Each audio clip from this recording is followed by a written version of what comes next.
The theater lights dimmed as the last scene faded from the screen. The crowd inside the private screening room stayed still for a moment longer than expected. It wasn't just the film that moved them, it was the quiet energy of the man sitting in the third row. Keanu Reeves didn't shift in his seat. He just looked forward, hands resting in his lap, his posture calm, thoughtful. Still, Sandra Bullock was seated beside him, her eyes moist but steady. She had reached for a tissue halfway through the film, not because of a scripted moment, but because of something real, something deeper. It wasn't the movie, it was the presence of Keanu beside her. The weight of what he'd carried for years. What he had chosen not to say. Not until now. The film wasn't about action or fame. It wasn't about Hollywood. It was a small indie project Keanu had quietly produced. He didn't promote it. He didn't give interviews. He didn't post online. It was just called Light. And it was about loss and grace. And one man walking alone after the people he loved were gone. As the credits rolled, Sandra reached over and hugged him. Slow, not performative. Not for the cameras, there were none. She just placed her arm around his shoulder and held it there. The room noticed. No one clapped yet. The hug didn't ask for applause. It was real. It was quiet. It was honest. And then something strange happened. Ana de Armas stood up. She'd been sitting in the back row, her eyes locked on the screen the whole time. She walked forward gently, like her feet were unsure of the floor beneath her. When she reached the row where Keanu and Sandra sat, she didn't speak. She didn't gesture. She simply knelt, right beside him. Like someone kneeling beside a candle that had burned too long but still gave off light. She placed her hand on the floor beside his shoe and looked up at him. Not with pity, not with curiosity, but with something rare. She saw him, and then came the sound of another pair of heels clicking down the aisle. Sweeney. No one expected her here. She hadn't worked on the film. She wasn't in the credits. She had shown up quietly, without fanfare, and watched the whole thing from the shadows. Now she stepped forward, her arms crossed, but her face open, raw, not polished, not glamorous. Her usual sharp edge softened by something inside the story she'd just witnessed.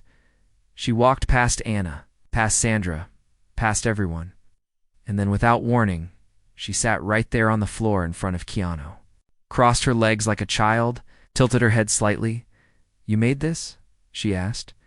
Keanu didn't answer right away. He blinked once, then nodded. Sydney's voice broke just slightly.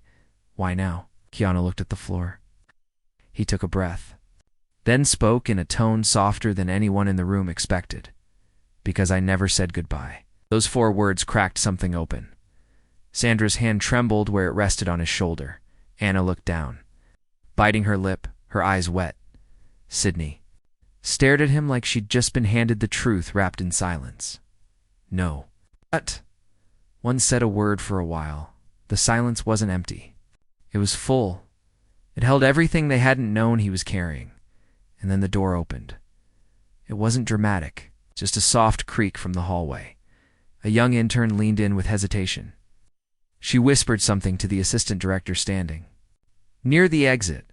The assistant nodded, then approached carefully. "Keanu," he said, voice low. "Someone's outside. Says she knows you. She wouldn't give her name. Just said you'd understand." Keanu stood slowly. No rush. Like gravity was a little heavier for him than for the rest of them. He looked at the 3 women seated near him, each holding something he'd given them without knowing it. Comfort, truth, space. He walked out. The hallway outside was empty, except for one figure, a woman maybe in her 60s, standing with her arms folded, wearing a long brown coat, her hair streaked with gray. She didn't move when he approached. She just said 5 words, "You left the piano behind." Keanu stopped walking, his breath caught. "I didn't know you." I wasn't," she interrupted gently. "But now I am."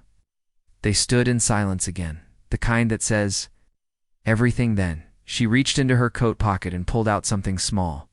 It was a key, old, scratched. On a ribbon, she held it out. "Still yours." She whispered. Keanu took it, and something changed in his face. Not a smile, not quite, but something close, something softer than a smile. The woman turned to leave. He Didn't stop her. He didn't need to. He just stood there, with the key in his hand and something whole again in his chest. Behind him, the three women still sat in the screening room. None of them had moved. They just looked at the door he'd walked through, and without planning it, without cue or word, they stood and walked out together, not behind him, not beside him, but toward whatever had been waiting for all of them outside that door. Because sometimes a man doesn't need saving. He just needs someone to see that he still carries light, even when the film ends. Keanu stood at the edge of the parking lot, the small silver key still in his hand. The woman was gone now. No car, no goodbye, just gone. Like the wind had picked her up and taken her back into the years he thought he'd left behind. The ribbon on the key was faded, a soft blue, almost gray. It was the same ribbon that used to hang from the old upright piano in his childhood home. He remembered it clearly now. How it would swing gently when his mother played. How he would sit on the floor and listen, legs crossed, not speaking. Because back then, silence was the only way he knew to say thank you.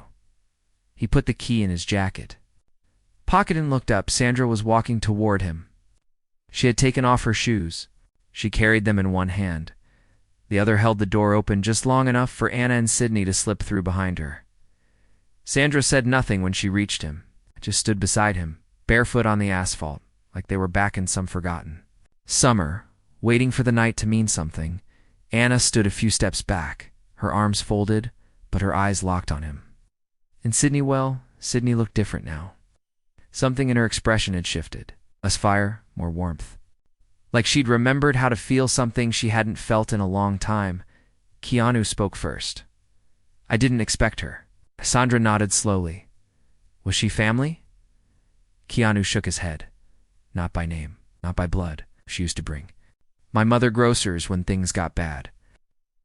She was the first to play music in our house after my dad left. Anna stepped forward. And the key? The piano. She must have kept it. That's a long time to hold on, Sydney whispered. Keanu nodded again, more to himself than to them. Some people wait quietly. They don't demand closure. They just wait for the moment to matter again. The four of them stood there in the parking lot, the evening creeping in. The city's noise muffled like it respected what was unfolding. Then Sandra did something unexpected. She pulled a folded piece of paper from her purse. I was going to give this to you after the screening, she said. Handing it over, Keanu unfolded it carefully. The paper was old, the edges worn. On it was a photograph, black and white. 3 kids sitting on a piano bench. One of them was Sandra. The middle was a boy, maybe 10, who looked almost exactly like Keanu. That's you, she said softly. And that's your mother. He looked closer. This was in Austin? Yeah, summer camp. Your mom helped with the music program that year. I didn't even know it until 2 weeks ago when I was going through boxes. I saw the picture and thought, maybe it's time you remembered. Keanu stared at the photo for a long time. Then he folded it and put it in the same pocket as the key. Anna reached out suddenly, her fingers brushing the edge of his jacket. Can we go there? She asked. Where? Keanu turned to her. The house, the piano, wherever that key leads. He hesitated, then nodded. It's a long drive, he said. We've got time, said Sandra. Sydney looked at the others, then smiled. I'll drive. Keanu raised an eyebrow. You sure? She grinned. You already gave me more tonight than any script ever has. Let me repay it with silence and gas money. They laughed, softly, not loudly, not the kind of laugh that breaks. A mood, but the kind that stitches it together. And just like that, the 4 of them walked to the parking garage. Anna held on to Keanu's arm, not like a lover. Not like a fan, just like someone who knew that a good man shouldn't walk through. Memories alone. Sydney led them to a quiet black SUV she borrowed from the studio. No cameras followed. No one asked questions. They drove into the night, windows cracked, soft music playing through the old speakers. They didn't talk much, sometimes. The most healing thing is driving with people who understand without needing words. The city lights gave way to open roads. Open roads gave way to empty highways. And eventually the sky turned deep violet with early dawn. They pulled up to a small town no one had spoken of in years. Keanu stepped out first. He looked around, like he was listening for ghosts. The street was quiet. The houses were small. And halfway down the road, on a patch of dry grass and broken stone, stood a house with faded white paint and a sagging porch. He walked toward it. Without waiting, Sandra followed slowly. Anna held Sydney's hand for a moment as they walked together. Behind them, Keanu stopped at the steps. He reached into his pocket, took out the key. He looked back once, then stepped forward. The lock clicked open. The door creaked wide, and the smell of time washed over them like an old song inside. Dust danced in the air like forgotten memories waking up, and against the far wall, under a sheet, was the piano still whole, still upright, still waiting. Keanu didn't uncover it right away. Instead, he sat on the floor. Anna sat beside him. Sandra leaned against the wall. Sydney pulled the sheet down slowly, and what they saw underneath, this wasn't just wood and keys. It was a memory, and a promise, and maybe, just maybe, beginning. The morning light filtered in through the cracked window panes, soft and golden. It wrapped around the old piano like a spotlight, but gentle. Dust hung in the air, slow and weightless. Time felt different inside this house, slower, heavier. It was like the walls remembered everything Keanu had forgotten. He didn't touch the piano yet. He just looked at it. Anna sat on the floor beside him, legs folded, her chin resting in her hand. Her silence wasn't empty. It felt like she was holding a story of her own, waiting to share it, but not yet sure if the moment was right. Sandra stood by the window, her arms crossed, watching the street. Her expression was unreadable, but the kind of unreadable that came from feeling too much at once. Sydney walked slowly around the room, touching the edges of furniture with her fingertips like they were pages in a book. "This place," she whispered. "It feels ... sacred." Keanu nodded. "My mother taught here, music to kids from the neighborhood. She charged nothing, just asked them to bring their hearts." Sandra turned around, and did they? Keanu looked at the piano, every single one. There was a pause, not long but full. Then Anna broke it, her voice quiet but clear. "You never told us about her?" Keanu closed his eyes for a second, not to hide pain, but to let it settle before he spoke. "She died when I was 23. Breast cancer. She didn't tell anyone until the end, not even me." Anna blinked slowly. "Why not?" She said life was heavy enough. She didn't want to make mine heavier? "It's not fair," Sydney said from the far corner. "You deserve to carry it with her." Keanu looked up. "Yeah, but she didn't believe in sharing pain, only peace. And now you carry both." He nodded. "Every day." The room went quiet again, but this time the silence felt like it was asking for something, like it was inviting him to do what he hadn't done in decades. Keanu stood. He walked to the piano. Anna's eyes followed every step. Sydney held her breath. Sandra didn't move, but you could see the shift in her shoulders, like her heart leaned. Forward, Keanu reached out slowly. He pulled the old wood bench out. It creaked like it remembered him. He sat, then lifted the cover. The keys were yellowed. One was chipped. But they were all there. He placed his fingers down. He didn't play a full piece. Not yet. Just a few notes.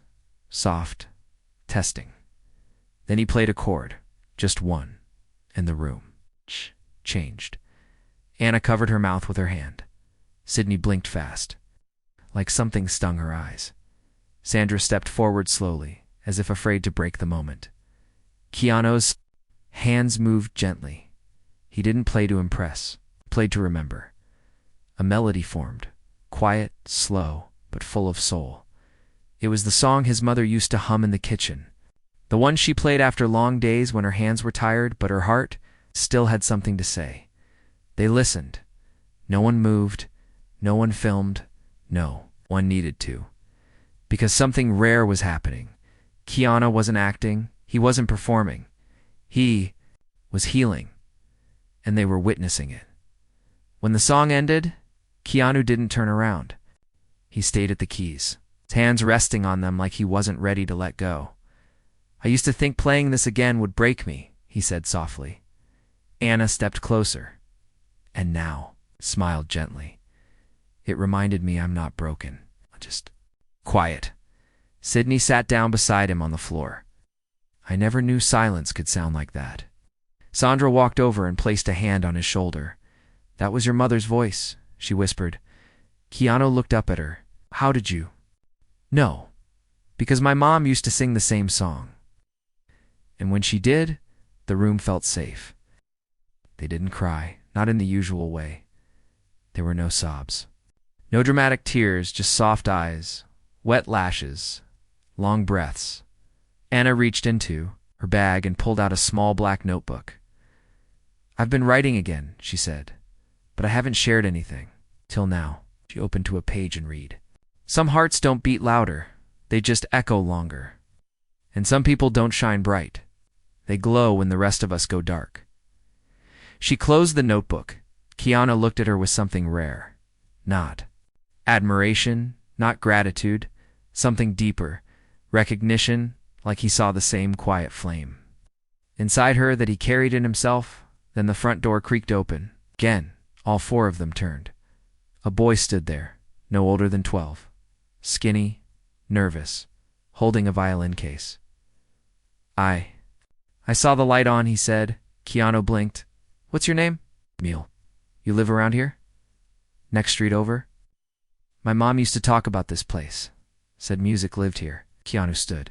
"Does it still?" the boy asked, eyes wide. Keanu looked back at the piano, then at the boy. "Only if you play." The boy smiled, stepped in, and set his violin down. And just like that, a new story began. Inside the house where silence once lived, music returned. Not as noise, but as a memory reborn. Emil's hands trembled slightly as he opened the violin case. The instrument inside was old. The wood was scratched, the strings looked loose, but his eyes were full of something pure. Not ambition, not performance, just the quiet. Need to be heard by something bigger than himself. Keanu stepped aside from the piano bench. "Go ahead," he said gently. Emil nodded, then tucked the violin under his chin. He played only 4 notes, but those notes floated into the room like they belonged there. Like they had been waiting by the front porch for years, ready to come home.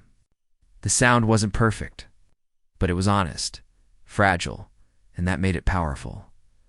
Anna leaned back against the wall and closed her eyes. Sandra moved to the window again, watching the sun creep higher. Sydney, seated near the dusty bookshelf, whispered under her breath, "He's shaking." Keanu stepped forward, knelt beside the boy, and placed a steady hand on his back. "Don't worry about how it sounds," he said softly. "Just play what you feel." Emil nodded once, and then the music changed. It was still small, still soft, but now it carried more weight, more shape. The melody wasn't perfect, but it reached them, one by one. Not like a show, more like a hand held out in the dark. Keanu listened with eyes full of something old and something new. When the boy stopped, the room stayed silent. Then Sydney clapped once, not loud, not sudden, just enough to say, "You mattered." Anna smiled and walked over. She knelt in front of Emil. "Who taught you?" "My mom. She used to play too, before she got sick." Keanu's face shifted. He knew that look. "It's that pain you carry even after the person is gone, is she?" He began. "She passed last year," Emil said. Eyes down. No one asked more. No one needed to. Keanu stood and gently placed his hand on Emil's shoulder. "Do you want to come back?" he asked. "Here. This house has always been for music, not fame. Just feeling." Emil nodded slowly. "Yes, please." And just like that, the house had a student again. Later that day, the 4 of them stayed in the house. They made tea in an old kettle they found under the sink. The stove still worked. The water ran slow, but clean. It was like the place had waited, quietly, patiently. Sydney found a stack of old sheet music in a drawer near the back room. "Look at this," she said. "Some of these are handwritten." Keanu took one page and smiled. This was my mother's handwriting, he yelled. It like it was a letter from her. As if her voice still lived between the notes, Anna took a photo of the page with her phone. Why? Why, Keanu asked. So I can remember what real looks like. Keanu looked at her for a long moment. You've always seen things others miss, he said. Anna smiled. Maybe. Or maybe I just slow down more than they do. Then Sandra stepped forward holding a small photo frame. The glass was cracked. Inside was a picture of a woman at a piano, surrounded by children. That's her. She said. Keanu took the frame with both hands. He didn't cry, but his hands shook. She gave everything, said quietly, and never asked for it back. Sydney sat down beside him. Maybe it's time someone gave back to her. Anna looked at them. What if we restored the house? Keanu blinked. You mean fix it up? Yes, but not for us. For kids like Emil. Sandra lit up. A music home. No auditions. No pressure. It's just space and kindness. Keanu looked around the dusty room. We'd need help, he said. Sydney pulled out her phone. I know people. Artists, set designers, sound engineers. They'd help. If we asked the right way. Anna looked at the window. And we don't make it about money. No big launch. Just an open door. Keanu stood in the middle of the room. He closed his eyes, took a breath, then opened them again. Let's do it. They worked through the afternoon. No cameras. No press. Just for people and one quiet promise. Emil helped too. Cleaned windows with old rags, moved broken furniture with care, didn't speak much, but he stayed close to Keanu like the boy. Saw him not as a star, but as a safe place. By evening, gentle knock came at the front door. A woman stood outside, curly hair. Kind face, maybe mid-40s. She held a tray with sandwiches and a thermos. I live 3 houses down, she said. Used to hear music from this place when I was little. Saw your car and the light on. Figured you might be hungry. Keanu smiled. We are. They invited her in. Her name was Camel. She'd already called 3 neighbors who came with blankets, chairs, even a lamp. The house wasn't fixed yet, but it was alive again later, as everyone sat together.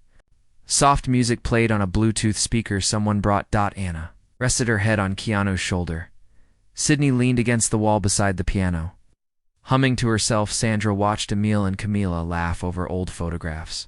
In Keanu, he looked around the room, not with sadness, not with weight, but with something new, something light, like maybe the pain hadn't left. But it had finally made room for something else to grow. The next morning came quietly. The sky was overcast.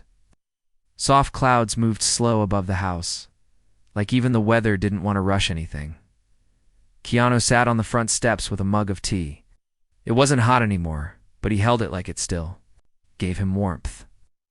He watched Emil walk up the road with his violin case, swinging gently by his side. The boy waved. Keanu raised his hand in return, a small smile on his face. Inside the house, Anna had fallen asleep on the couch with a book in her hand. Sydney was already up, sweeping the hallway with quiet determination. Sandra was outside near the side garden, pulling weeds with the same focus she once gave to scripts. It felt like something had changed in all of them. Less noise, more breath, but change doesn't come without ripples. After lunch, a black car pulled up outside the house. It wasn't loud, but it stood out. Clean, polished. Too clean for this street. A man in a suit stepped out. He looked around, then walked to the front door and knocked. Keanu opened it. Mr. Reeves, the man asked. Yes, my name's Rick. I'm with Lamar Properties. Keanu raised an eyebrow. Real estate? Correct. We recently acquired ownership of this lot as part of a foreclosure package. Keanu stepped outside and closed the door behind him. What does that mean? He asked. Rick glanced at his tablet. This house is technically under bank ownership, and we have buyers interested. Unfortunately, it's scheduled for demolition in 12 days. Keanu's face didn't change, but something in his eyes flickered. Demolition? Asked slowly. Yes, sir. Unless the balance is paid in full, or there's a legal motion to stall the order. How much? Rick looked again. Just under 90,000. Keanu nodded once. Thank you for letting us know. You have until the 12th, then crews come in. The man turned, got in his car, and drove off. Keanu stood still for a long time, then turned and opened the door. Inside, Anna was already sitting up. Who was that? Bad news, Keanu said. Sandra walked in from the garden, I heard. What do we do? We pay, Sydney said, stepping into the room, brushing dust from her jeans. Anna looked between them. You mean one of us just wires the money? Keanu shook his head. No, we don't buy this house with fame or name. That defeats the purpose. Then what? Sandra asked. We raise it, like anyone else would. Sydney scoffed gently. We've got 11 days. Then we use all 11, Keanu said. But we do it with truth, not spotlight. Anna smiled. You mean ... quietly? He nodded. And that became the plan. No posts, no headlines, just one honest video. They filmed it that afternoon. Anna sat at the piano bench with a meal beside her. Sydney held the camera steady. Sandra stood by the window, framing the shot with care. Keanu spoke to the lens. This house is where music once lived. It died for a while, like many things do, but now it breathes again, trying to save it, not because it's beautiful, but because it makes people feel safe. He stepped aside. Emile played Anna read a short poem, and that was it. No names were mentioned. Just a quiet request to help bring music back to a forgotten street. They uploaded the video to a small account Sandra created years ago. No fanfare, no promotion. They just waited for 2 days. Nothing happened. A few views. A few kind comments, but no surge. On the third night, they sat around the living room, surrounded by candles and sandwiches from Killa. Keanu stared at his phone. Anna leaned toward him. We tried. That matters. He nodded. Then the phone buzzed. Sydney picked hers up too. Then Sandra's lit up notifications.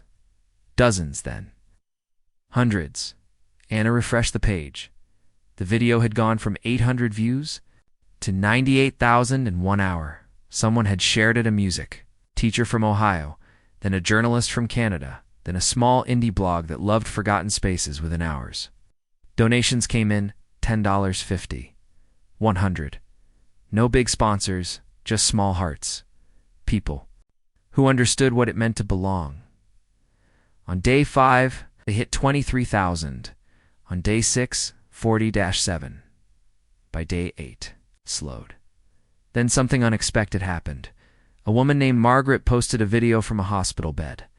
She said she once played in that house when she was a child. And she told the world that her favorite memory, her strongest, wasn't a birthday or a holiday. It was sitting at that piano with Keanu's mother, playing 3 simple notes and being told she was good enough just as she was. The video spread like quiet fire. On day 10, they passed 90,000. They made it. The house was safe. No press conference. No celebration. Just the 4 of them sitting together, listening to Emile play as neighbors passed by and waved through the window. But the next morning, before anyone could take a breath, a silver envelope appeared at the doorstep. No name, no return address. Just the words, "Not everyone wants this place saved." Inside was a picture of the house, with red paint marked across the door. Keanu stared at the photo inside the envelope. The red paint across the door wasn't real, not yet. It was a threat, a warning. But it still made the house feel colder. Anna stood behind him, her arms folded tightly across her chest. Who would do this? She asked, her voice low. Sydney took the envelope and held it up to the light. No fingerprints, no smudges. Whoever sent this wanted us to feel it, not find them. Sandra walked toward the door and looked outside. We should call someone just to be safe, Keanu said, stepping forward. We don't answer threats with fear. What do we answer with then? Anna asked softly. Keanu looked around the room. The walls had been cleaned, the piano polished, new. Curtains had been hung by local neighbors. Kids had started showing up. In the afternoons, Emile wasn't the only one anymore. 3 girls from down the block brought recorders and played together. Last night, until the sun went down, the house was no longer just a memory. It was a heartbeat. We answer with music, Keanu said. Anna smiled slowly. Sydney nodded. Then we give them a reason to hear us, she said. They decided to host one final event, not a concert, not a gala, just an open house. They called it Light. Returns, no invitation, no tickets, just open. Doors, CAMILA, spread the word. Emil handed out small flyers he made with crayons. The neighbors brought cookies, folding chairs, and old speakers. On the night of the event, the house glowed. Not from lights, but from people. They came in slow waves. Fathers, holding daughters, old men with walking sticks, teenagers in hoodies who stood at the back but didn't leave. Inside, the piano played first by Emil, then by a girl named Sarah, who had never touched keys before but tried anyway. Sydney stood by the entry, greeting everyone with her usual grin. Sandra handed out tea and helped kids find seats. Anna stayed near the piano, encouraging the shy ones, and Keanu. He stood by the back wall, watching everything, taking it in. No one asked for selfies. No one mentioned movies. They just smiled and nodded. He was no longer a star in this house. He was a son, a friend, a builder. Just as the night was winding down, a sound came from the front door. Footsteps, firm, then a man stepped in. Aged clean, suit hard expression. He looked around once, then walked toward the piano. This house isn't safe, he said. Not up to code. Not zoned for public gatherings. People looked up. A silence spread across the room. Sydney stepped forward. Who are you? He pulled a badge from his coat. City Inspector. I received an anonymous complaint. Sandra moved beside him. We're just playing music. This many people in this condition? One call and I can shut this whole thing down. Anna stood up slowly and made the call. Everyone turned. Her voice wasn't loud, but it was strong. Make the call, she repeated. Tell them a group of strangers made something beautiful.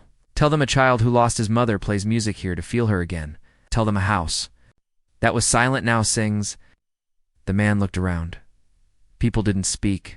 They just stared, with calm, with love. And for the first time, the man paused. Then he looked at Keanu. You really want to fight for this place? Keanu nodded. Not just me. All of us. The inspector looked at the crowd one more time. Then, to everyone's surprise, he stepped back. I never saw this, said, and left. The crowd exhaled. A quiet relief spread like sunlight. Emil walked to the piano and began to play again. This time, didn't shake. He played a soft melody his mother used to hum. And the room listened. Anna took Keanu's hand. Sandra stood beside them. Sydney leaned her head on Sandra's shoulder. They didn't speak. They didn't need to, because sometimes the most powerful thing you can do is stand together in a quiet room and let a child's music heal the cracks outside. Someone lit candles on the porch, not for show, just to glow, and when the final note faded, they didn't clap. They just sat. Still, hearts open, souls quiet, and in that moment, the house lived again, not as wood, not as stone, but as a place where love never had to knock because the door was already open.